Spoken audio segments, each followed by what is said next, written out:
billions of dollars in missile defense, 300 Tomahawk cruise missiles on standby, and the most advanced military tech on the planet. Yet somehow, Iran just punched a hole right through all of it.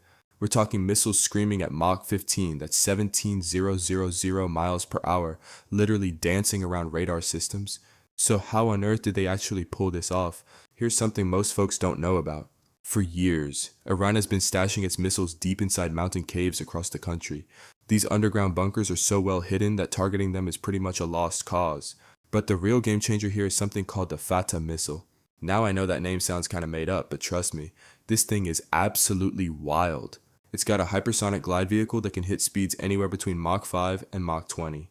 Just to give you some perspective, that's roughly 10,000 miles per hour. At those speeds, Israel's entire defense network, Iron Dome, Arrow, David's Sling, they've got maybe seconds to react. And here's the kicker, seconds just isn't going to cut it. Alright, let me walk you through exactly how this missile works. The Fattah launches using a solid fuel booster that rockets it straight to hypersonic speeds. Once it reaches the edge of the atmosphere, the booster separates and the glide vehicle kicks in. And this is where things get crazy. The missile starts maneuvering in totally unpredictable ways. It flies between 7 and 18 miles above ground, zigzagging all over the place like it's got a mind of its own. As it closes in on the target, it drops low and pulls sharp evasive moves while still cruising at Mach 5. That combo of raw speed, insane agility, and erratic flight path is basically a nightmare for any defense system. Now here's what really makes this thing different from your typical ballistic missile. Traditional missiles follow a pretty predictable arc. They go up, they come down, nothing too fancy. The Fattah throws that entire playbook out the window. It uses aerodynamic control surfaces and a movable nozzle to constantly adjust its course mid-flight. That's exactly why you've been seeing those insane dragon tail smoke trails across Israeli skies lately. Those wild, unpredictable trajectory changes completely mess with radar tracking systems. The targeting algorithms were simply never built to handle something this erratic. At the heart of it, there's a spherical solid fuel engine with a movable nozzle. This setup gives the missile enough agility to actually dodge incoming interception attempts. And get this, the warhead itself can change the direction in those final moments, making a successful intercept even tougher. Iranian officials are also claiming it has some kind of radar evading capability, possibly stealth tech. They say it's already struck high-value targets, including military intelligence sites and air defense headquarters in Tel Aviv. Now this is where geography turns into a massive problem. Israel is roughly 75 times smaller than Iran. We're talking about a 700% size difference here. The country stretches about 290 miles from north to south. But at its narrowest point, Israel is only 9 miles wide. Yeah, just 9 miles, that's it. Any missile heading toward Israel can reach its target in just a matter of minutes. That barely leaves enough time for detection, let alone warning civilians or getting people to safety. Meanwhile, Iran's massive geography means they can scatter their missile stockpiles all over the country. Good luck trying to take out every single storage site. It's basically a fool's errand. And that's exactly why they managed to hit multiple targets across the entire Middle East. Let me run through some of the damage real quick. The UAE's Al Dhafra Air Base took a hit, 1 person killed from flying shrapnel.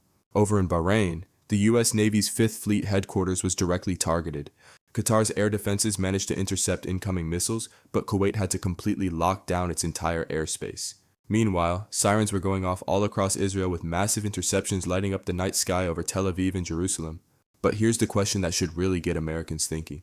Even if we completely wiped out every single Iranian ship, what kind of damage could they still inflict on our fleet? Because here's the thing, Iran isn't trying to go head-to-head with the US Navy in a conventional fight. Their entire game plan is built around what's called asymmetric warfare, and this is where their strategy gets really clever. Picture this 2 ordinary-looking civilian cargo ships cruising near an American aircraft carrier. Everything looks totally normal, just regular commercial shipping traffic. But with the push of a button, a shipping container door swings open and out comes a missile. These are homegrown Iranian anti-ship missiles hidden in plain sight. Then instantly, a swarm of low-flying drones and fast attack boats emerge from those same cargo ships. Oh, and don't forget the mini-submarines launching torpedoes at the exact same time. In rapid succession, this barrage can overwhelm a carrier strike group's defenses and potentially score direct hits. They might not sink a carrier outright, but they can damage it enough to make those waters way too dangerous to operate in. So let's break down the specific tactics they'd likely throw at us. First up, and this is probably their signature move, the swarm attack. The Islamic Revolutionary Guard Corps Navy operates hundreds of small, lightning-fast attack craft. These boats are loaded up with heavy machine guns, rockets, and anti-ship missiles. The tactic is simple on paper, but absolutely deadly in execution. Instead of taking on a US destroyer one-on-one a fight, they'd definitely lose. They deploy dozens of boats all at once.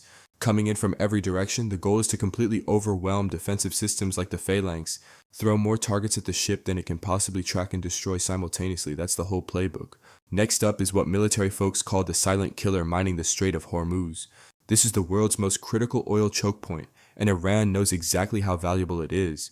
They've got thousands of naval mines stockpile, including smart mines that can listen for specific ship signatures.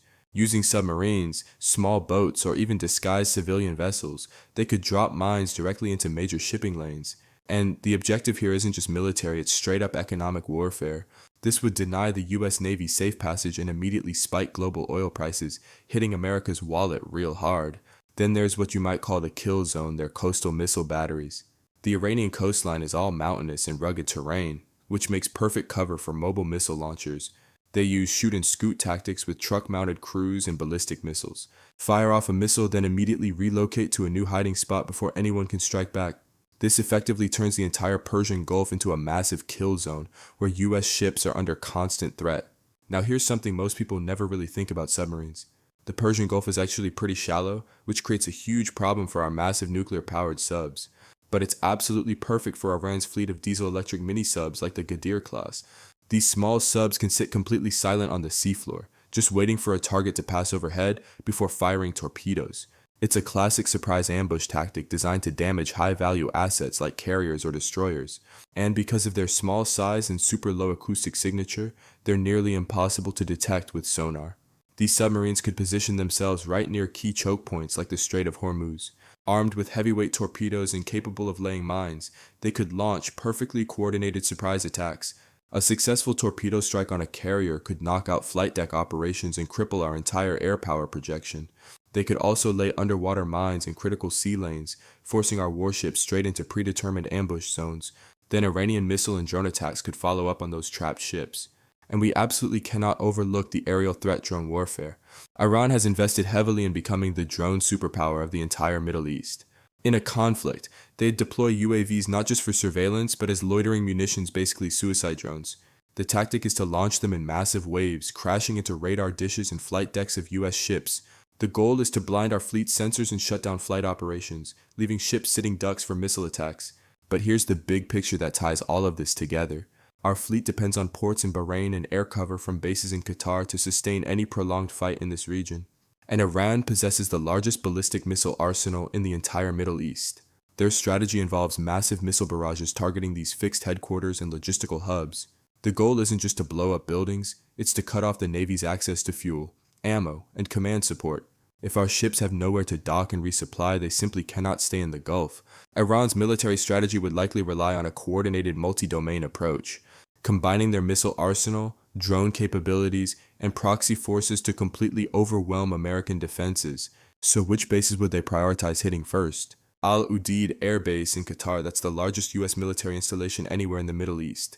It hosts around 8,000 American troops and serves as the regional headquarters for US Central Command. Then there's Naval Support Activity Bahrain, which is headquarters of the 5th Fleet. More than 9,000 American personnel are stationed there. It's our only permanent naval shore base in the entire region.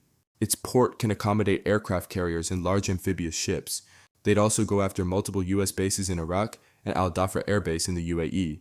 To hit these bases, Iran could deploy ballistic missiles like the Fattah 110 with a 186-mile range, or the Cham-1, which can reach targets up to 500 miles away.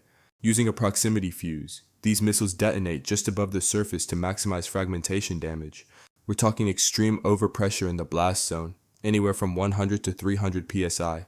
That's more than enough force to destroy hardened aircraft shelters, fuel tanks, and command posts.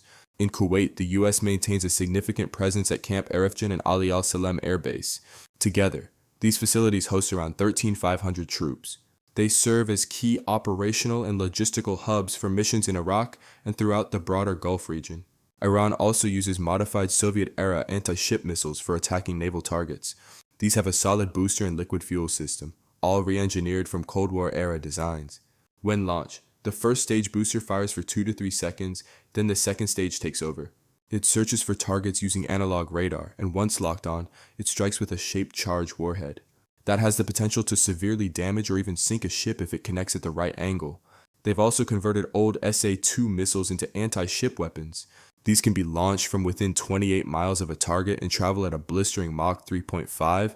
Just picture US destroyers sailing through the Red Sea suddenly facing these incoming threats. These kinds of attacks create massive psychological impact and completely disrupt critical trade routes. Several US bases in Iraq are located dangerously close to Iran's western border. That proximity puts them well within a range of rapid Iranian missile strikes.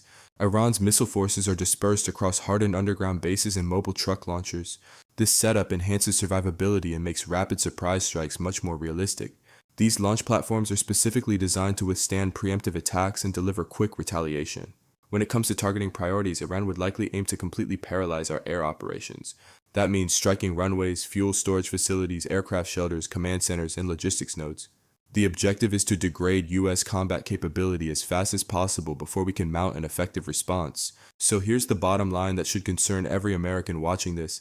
Iran doesn't need to match our military dollar for dollar, they just need to make the cost of fighting them way too high. With hypersonic missiles, drone swarms, submarine ambushes, and thousands of hidden launch sites scattered everywhere, the question isn't really whether they can hurt us, it's how much damage we're actually willing to absorb. Drop your thoughts in the comments. Do you think our defenses are really ready for this kind of threat?